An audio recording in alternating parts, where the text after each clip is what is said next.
closed, now it starts to create much more smoke. Why is it happening? That's because we are starting to burn paper without enough oxygen. So paper, cellulose inside of it doesn't change into CO2, but there is just not enough energy to create gases.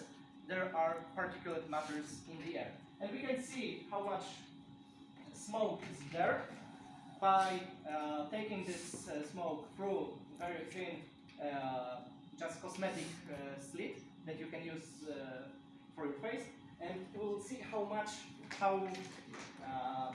is this a lot of smoke? Yeah, that's very dense smoke, but it's just this volume. If we have those photos from previous slides where you have just the whole valley of smoke, then it's very much more serious. But I will take just this bit of smoke.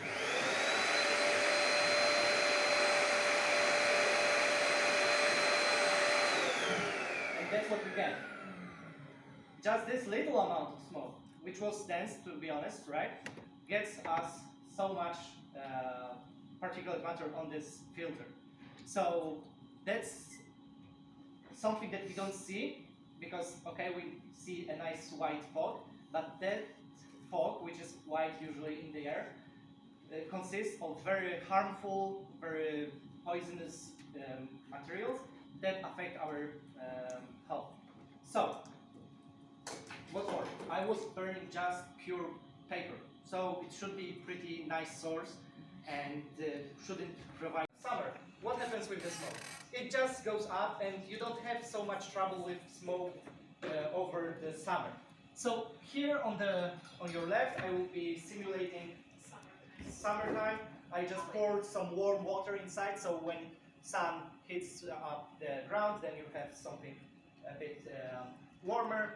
I will be putting a bit of smoke inside and we'll leave it for a bit. I'm using non-harmful stage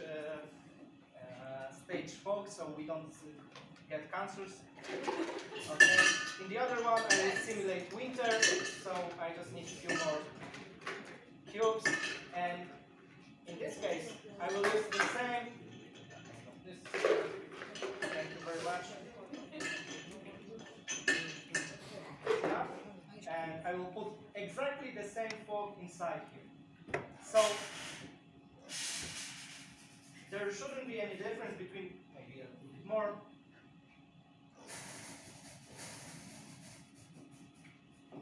Okay.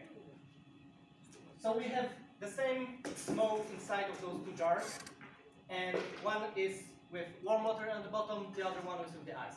So what will happen when I'm going to open those holes?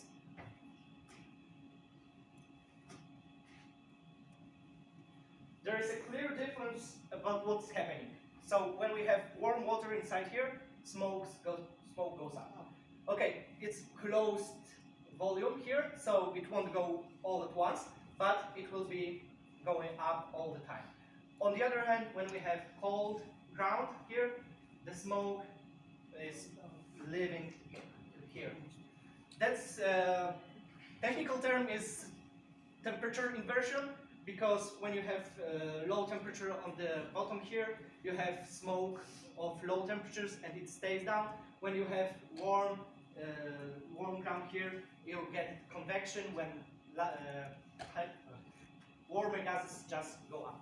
So that's one reason why we get much more pollution in winter, because atmospheric conditions dictate it.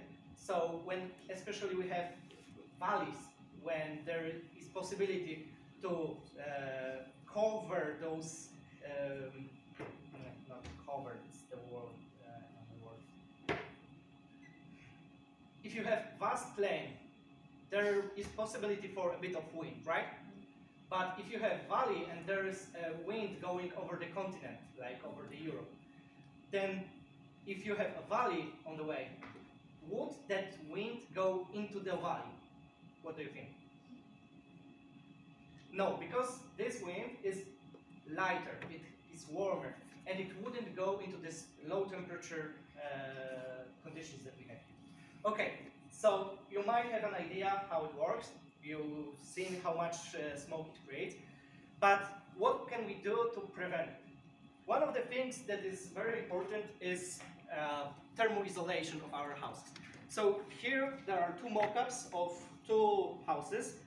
One is created only with bricks, the other one has bricks and also a layer of styrofoam.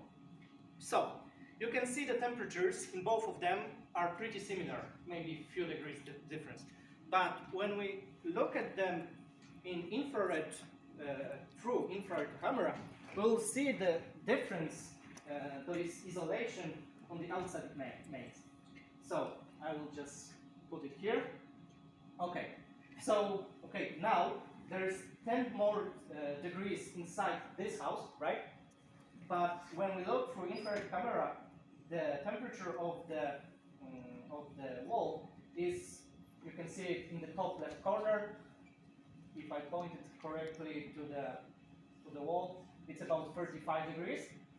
And if I go to the other house, pretty similar place, it's over 10 degrees higher. Even though inside temperature, which is shown here, is much higher in this house. This shows one important thing. Basically, when you have properly isolated house, you need much less energy to heat it. Because if you have warmth inside of the house, when it's isolated on the walls, the warmth doesn't escape as easily. So those houses in particular are heated through electricity, but still you need less of this electricity to heat them up. Okay.